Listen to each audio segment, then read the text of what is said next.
கடையவனேனை கருணையினால் கலந்து ஆண்டு கொண்ட விடையவனே விட்டிடுதி கண்டாய் விரல்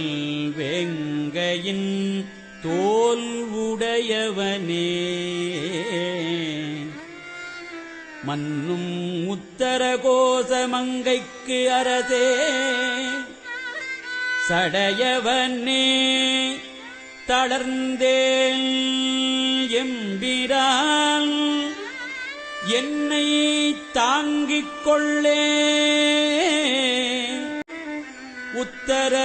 உத்தரகோசமங்கைக்கு அரசே தளர்ந்தே என்னை தாங்கிக் கொள்ளே